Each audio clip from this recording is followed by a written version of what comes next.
Um, yeah, first, kind of more generally, I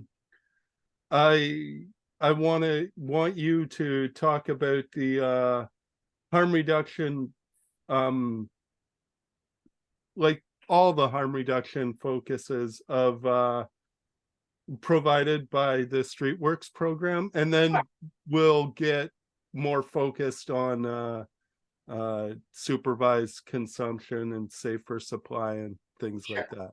That sounds good. So StreetWorks is one department within Positive Living Niagara. So the agency seeks to support people living with or affected by HIV. And of course, StreetWorks comes into it at trying to prevent infections. We use a harm reduction approach to care, meaning that we're meeting people where they're at. We are the passengers in the car. Our clients are the folks who are driving the car, and we do our best to support them along the way. So we have the needle syringe program, so that's access to harm reduction supplies so people can access anything that they would need in order to use drugs safely.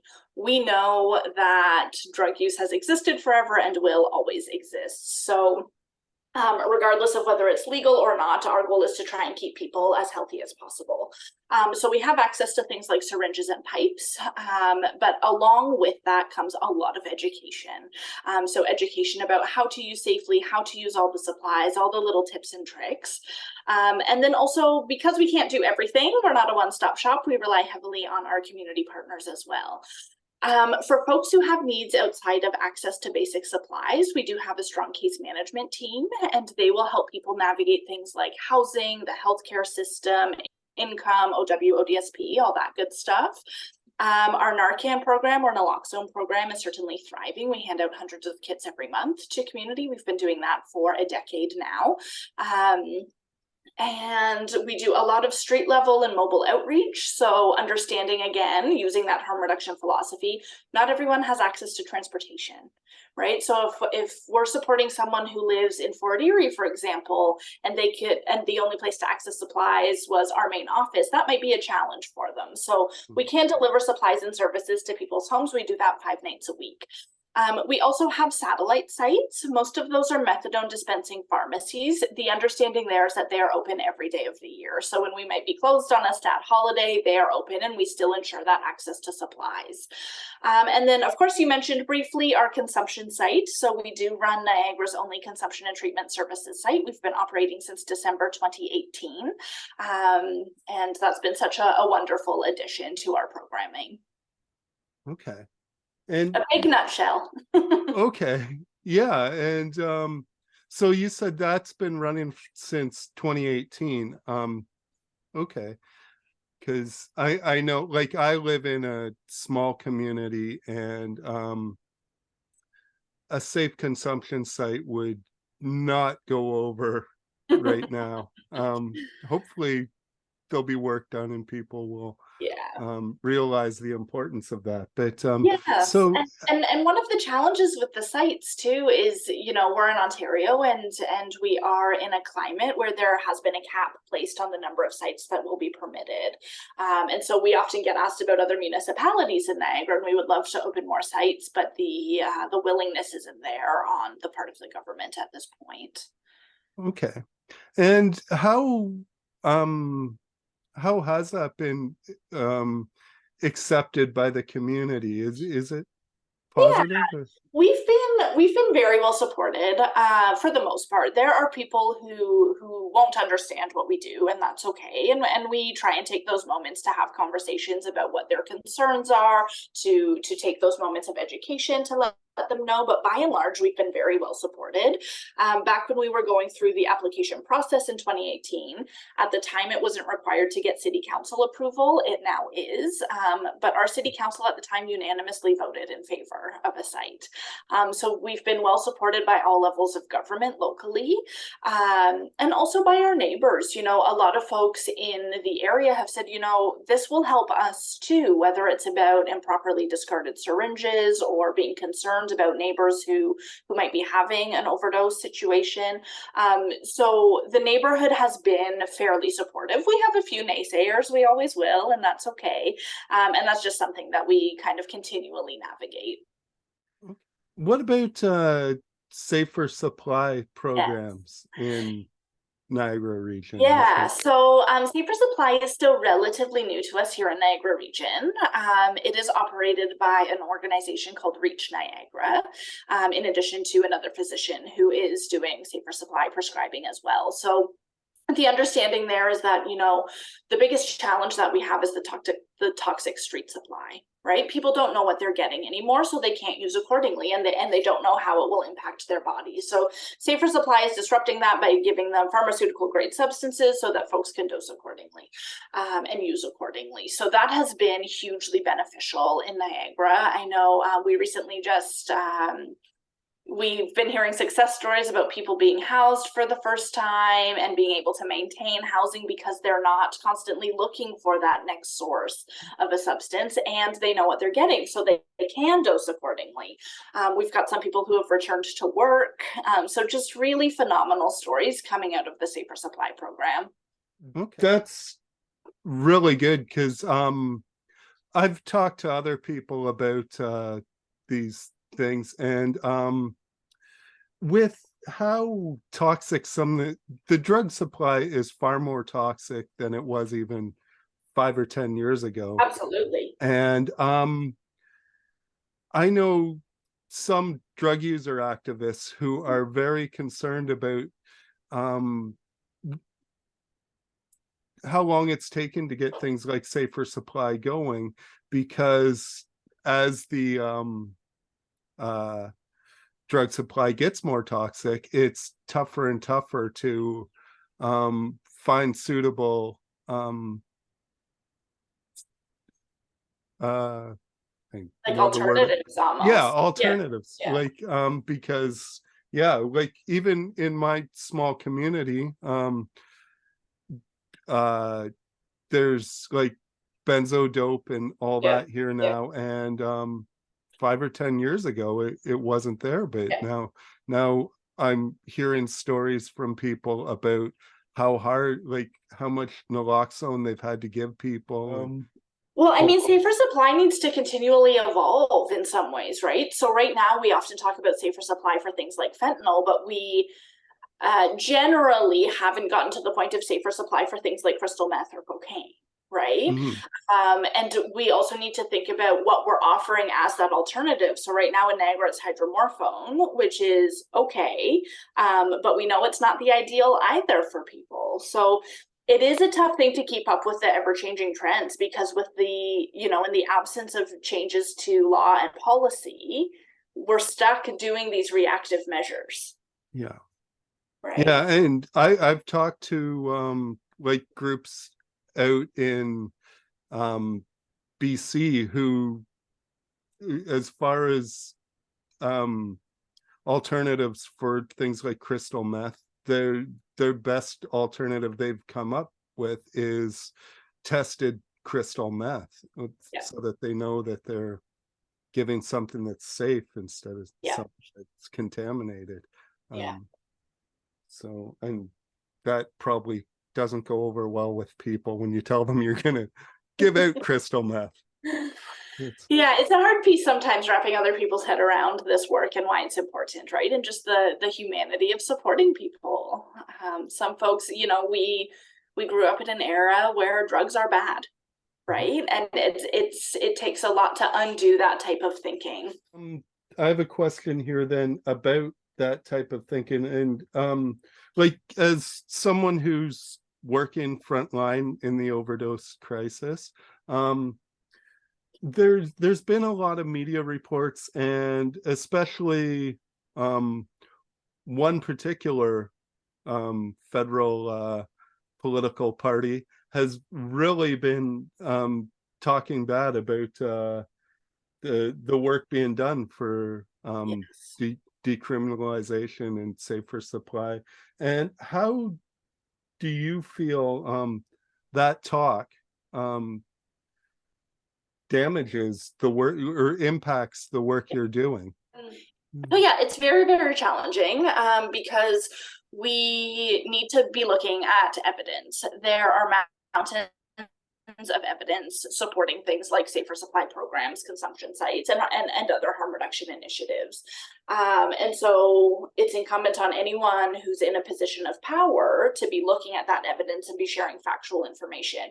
We're getting into what feels like a bit of a dangerous time where we're just thinking about what we believe, right? We're not looking at what we know to be proven interventions for things. And so we are concerned when we look politically, like many, we are at the mercy of what's happening in the political realm. So we certainly are concerned about what's going on at the federal level right now and where we may be headed. So we just urge everyone to look at the evidence. Even if your feelings are a bit different about things, it's important to look at what has worked. You know, we are lucky in Canada to have BC to look at, to have Europe to look at, to know what has worked in other places. And that we don't need to reinvent the wheel. I have a cat behind me right now. I have to lock my 4 cats out. Yeah. So then I'm wondering, do you find like where we have a conservative government here, do you find that they are following suit with the federal level, or is there a different attitude? It's hard to say. The folks that we interact with are very supportive of the work that we do, which is wonderful. But I think, you know, politics are always changing, and who's in power is always changing, and there is power there, tremendous power. So we'll have to kind of see how things unfold. I know when we were approved to open a site under the former Liberal provincial government, and then we were one of 3 sites who were told we could not open once the election happened. So we were actually paused for quite a few months and unable to open. Well, at that point, at the time, the new government went through a review of the research. So they came up with, yes, these sites are effective. They did place a heavier push on treatment, but we need to acknowledge, you know, people don't wake up one day and are ready to go, right? We need to support them and keep them healthy. And then if and when they're ready to access treatment, of course, we'll jump on that opportunity. But people still deserve healthcare and the right to make choices in the absence of treatment. And that's A-okay. Mm-hmm.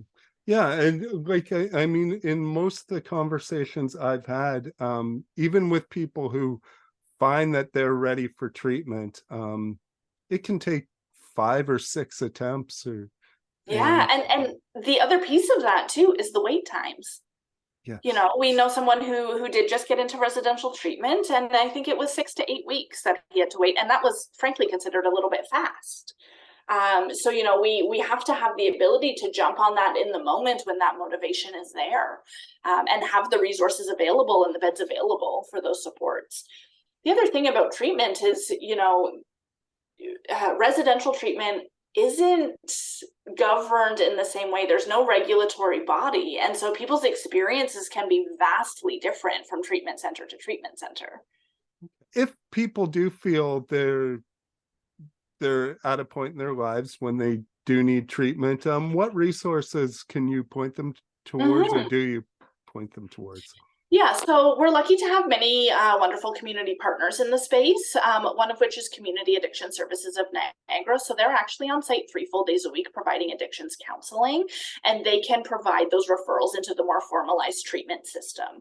We make very regular referrals to withdrawal management as well. And then, you know, when we think of treatment, I think we also need to shift how we think about it, given that we are living in an era of safer supply.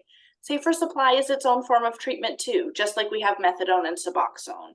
And so I think acknowledging what an individual's goals are and really respecting them, because for some people it may not be abstinence, and that's okay. It might just be, hey, I still want to use, but I want to hold down a full-time job again. And we can support people in doing that. But for other people, the goal will be abstinence. So CASN and withdrawal management are usually our 2 entry systems to that. Decriminalization, can a lot of people Yes. seem to have different ideas about what that would mean, and can you talk about what you would see for that, or whether you think that's the way to move forward? Yeah, I would say that I'm an advocate for decriminalization.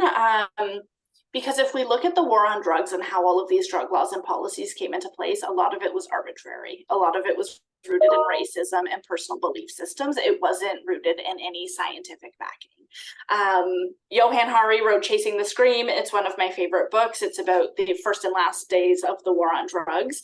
And so he really dives into the beginning of the war on drugs and how we essentially got in this mess.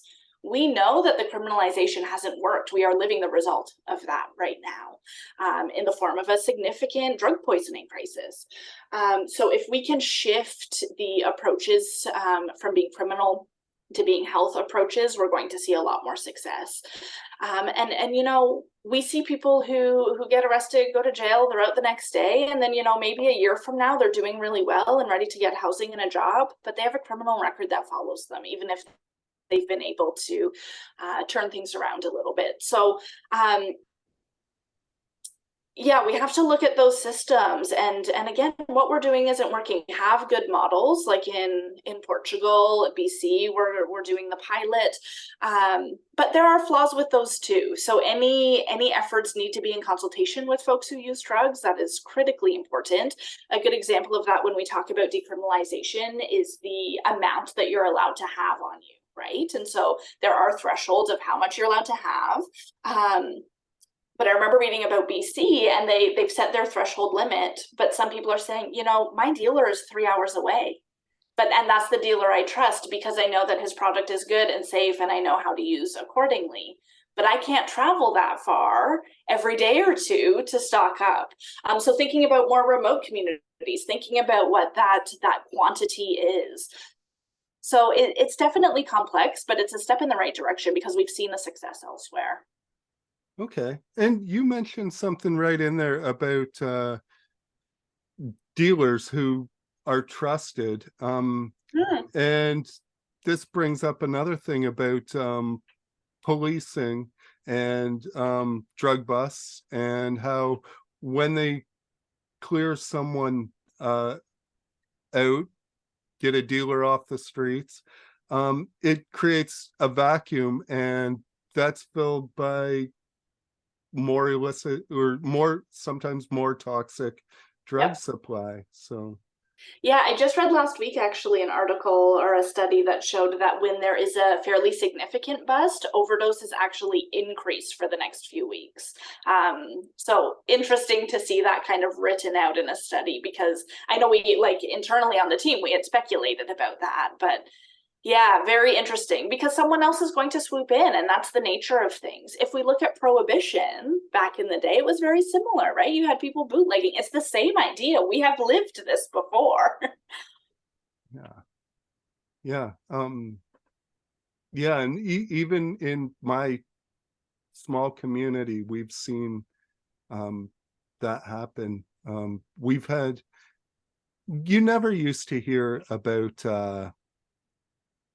drug overdoses. And I mean, sometimes you still don't, because there's a shame with them. So yeah, there's been people I know, as I've interviewed people and got to know people, and some people have even become my friends. Some of them recently have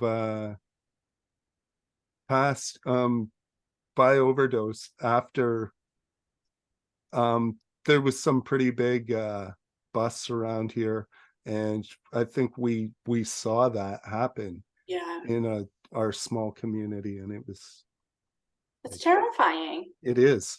The one argument against safer supply is that people say you're enabling addiction by prescribing a controlled substance to someone who's substance dependent. Do you feel that's a fair argument at all, or?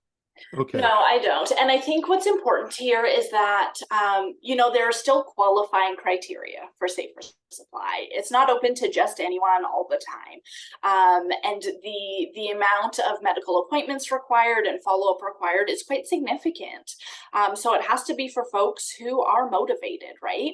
I know historically it had to be that you, and I always struggled with this language, but you had to have failed at traditional forms of treatment like methadone or Suboxone.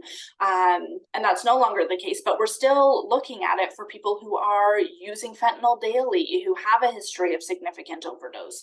So, it's not going to anyone, although that would help with the toxic street supply without a doubt.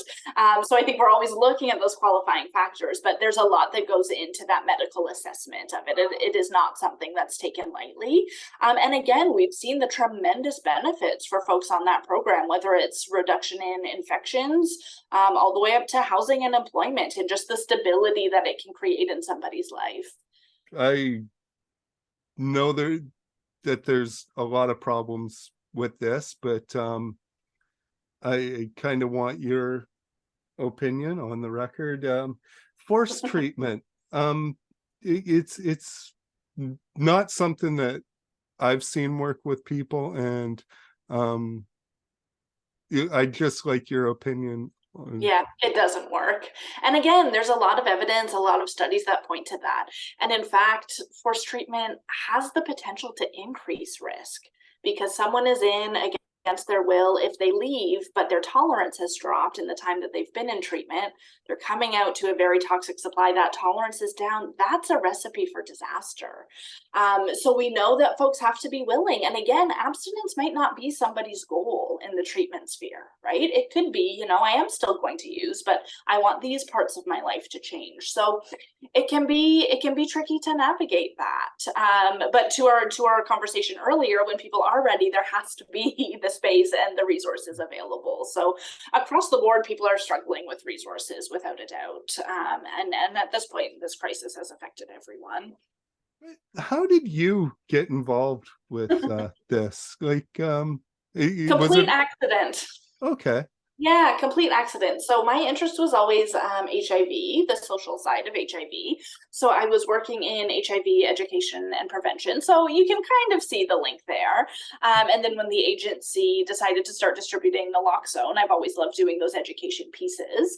And so I was hired on for that role, and then have just stuck there ever since. It's a wonderful place. It's a wonderful team. The community we serve is just, they warm our hearts every day. And yeah, we're very, very fortunate to have very low turnover. And I think that speaks to the work that we do and the community that we work with. Then is there anything else you want to get out there to people that we didn't touch on and you feel is very important on? Yeah, I don't think so, other than stressing again, understanding the evidence-based policies. We all have feelings about things, but really leaning on that science piece to know where we're going, because what we've done has not worked. We see that every day. We see the effect of that every single day. So it's time to kind of shift gears and think a little more creatively to see how we can better support people and their families. Okay. Well, thanks for taking the time to talk to me, and thanks for the great work you're doing. It's important. Thanks so much, Colin. I'll be sure to pass that along to the team as well.